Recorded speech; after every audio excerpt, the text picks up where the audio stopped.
Hey, what's up, everybody? This is Charles Sabansi. I want to welcome you guys to another episode of the DREAMERSPRO show, where we cover everything from sports, hot topics, classic debates, entertainment, and where we give you guys a fresh perspective on things and how we see them. I'm just going to cut straight to the point right here. This is a pretty serious show, and I want to get what's on my chest off my chest immediately. As you guys know, the NBA released the information via Adrian Wojnarowski that Draymond Green has been suspended indefinitely. What that means, what that actually means, no one knows as of now. But what we do know, he's not going to be in any action anytime soon, and it's 100% Draymond Green's fault.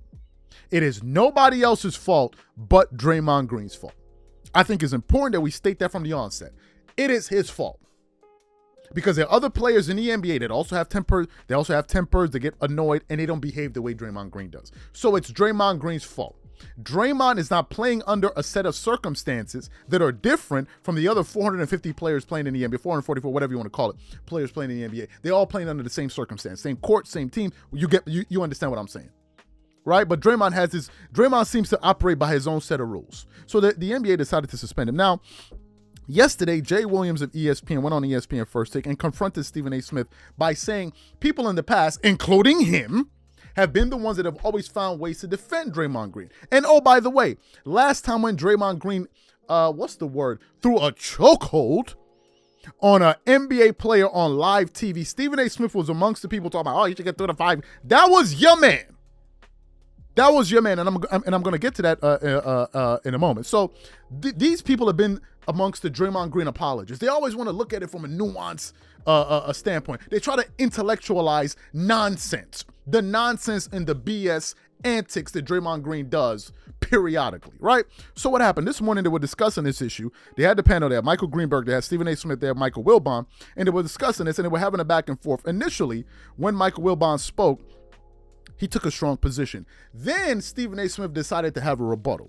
During his rebuttal, he tried to push back on some of the strong positions that Michael Wilbon had towards Draymond Green. And then Michael Wilbon finally got fed up with him. He's like, no, I disagree with you. I don't know what you're talking about. Stop making excuses for this guy. So for those of you who did not hear that exchange, I want to quickly play it for you now, and then we're going to come back and give you guys our thoughts. Take a listen to this exchange here. Well, let me say this. Let me push back, and I appreciate the Godfather himself, Mike Wilbon, who we all revere, waking me up in the morning. It's rare. Usually I'm up, but damn it, I'm tired. I'm on the West Only Coast, for you Mike two. Wilbon. Only for you know it. But let me wake up and say this. Listen, Mike Wilbon is absolutely right with every single word that he utters, and I get that. And it doesn't need to be 7 games. That would be gutless. It needs to be more than that. There is no doubt about that. But where I'm going to push back respectfully and to just alter the conversation to some degree. We've shown an elevated level of understanding for a lot of people in throughout professional sports over the years. There is clearly something going on with Draymond Green that doesn't have anything to do with basketball, and he seems incapable of leaving it off the court and bringing it on the court, okay? That is a problem. Now, that's for his to handle. That's his business to articulate to the masses, all of that other stuff. But this isn't just about basketball. This runs far deeper than that. And so when I hear players talking about, yeah, he's got problems. Yeah, he's got problems. And they know what some of those problems entail, to just flippantly sit up there and say, he needs some help. I'm like, damn, y'all could do better than that. There's nobody absolving Draymond Green. He can't be absolved. He can't be protected on this. He can't be absolved from what has transpired. There's too many transgressions that have taken place, no doubt. But I'm not going to act like what we've been seeing over the last 9 months or what we've been seeing over the last year is what we've been seeing for 8 years. I'm not going to go that far, okay? I'm not going to look at an incident where he gets ejected in the finals because him and LeBron gets in a tussle and make that tantamount to what happened with Jordan Poole, and make that tantamount to what happened with Sabonis, and make that tantamount to what just happened, obviously with Rudy Gobert, and now this. No, what's transpired since Jordan Poole, there's an elevated level of angst and problems that are going on in the life of Draymond Green that far exceed what happened years ago. And so to me, when we're talking about him and we're saying, okay, he's been suspended more than anybody outside or than Rasheed Wallace and all of this other stuff, I get where everybody's coming from.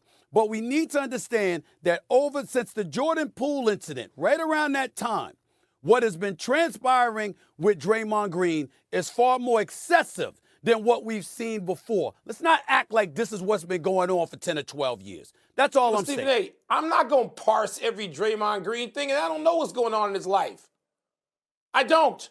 I'm not going to say I don't care because I've just talked about how I've gotten to know and like him. I care if there's something going on in his life. There's something going on in the lives of a whole lot of people you can't bring to your workplace. But I'm nobody's Period. resolving that. So you heard what Michael Wilbon had to say to Stephen A. Smith. I like the fact that he said, what do you mean that Draymond Green is going through stuff? Everybody is going through something. Thank you, Michael Wilbon, for saying what needed to be said. Help me figure it out. Is Draymond Green the only person walking around on planet Earth? Help me figure, is he the only one? Is he the only one that gets frustrated? Is he the only one that gets bad news? I don't think he is. I think everybody from time to time goes through these things. The difference is between an adult and someone that can behave themselves in a civilized society is you can curtail your emotions and you don't just go off and get unhinged and start smacking people and kicking people in their private regions. That's the fundamental difference between Draymond Green and everybody else. So I don't understand why Stephen A. Smith is making an excuse for number one. Number two. Why is Stephen A. Smith defending this? I don't understand it. Stephen A. Smith seems to feel more sympathy for the assailant than the victim.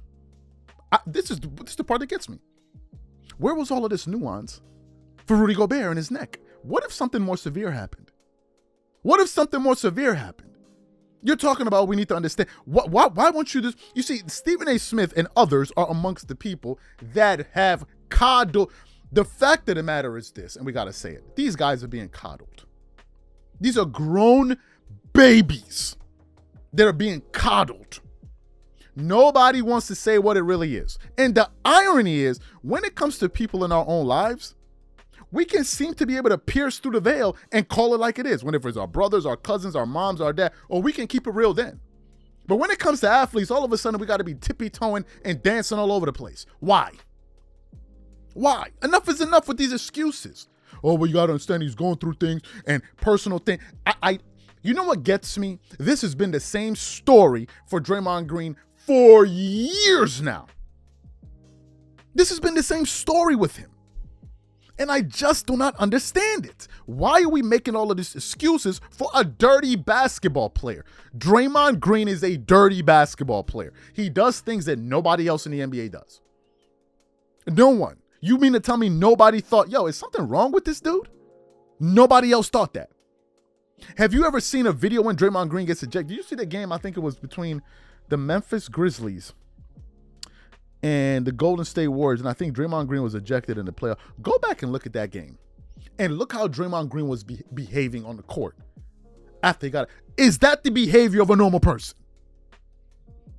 You did not notice that. Oh, we're going to call that passion.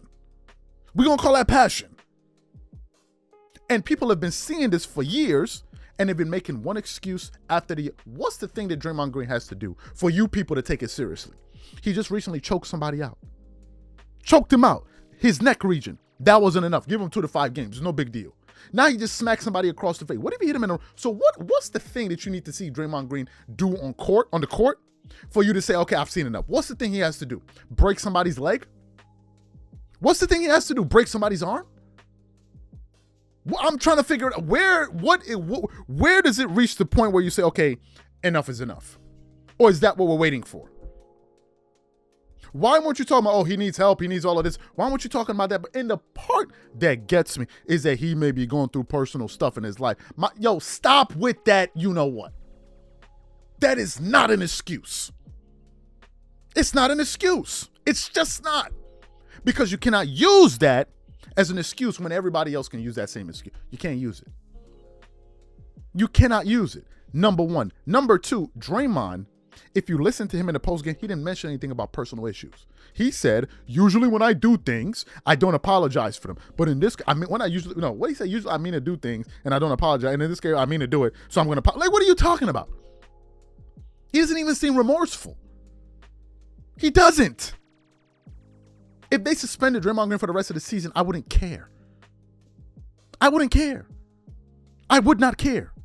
That is ridiculous behavior. And then the part that gets me is when he does these stuff, he then acts like he doesn't know what's going on.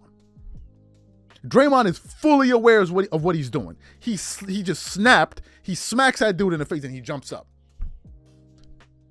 Sabonis was sitting on the floor, stomps on his chest and jumps up. I don't know what I'm doing. Kick somebody in their balls. He does that a lot. I don't know what I'm doing. Until somebody socks Draymond Green in the mouth, then he gonna know what's going on. Nah, man, I'm not a fan of Draymond Green, and I'm sick of people making excuses, and it's not a joke. Seeing somebody get choked out on live TV is not a joke. If a police officer had done that, nobody would be laughing. That's what I can't stand about you, dude. Y'all be picking and choosing when you want to get angry.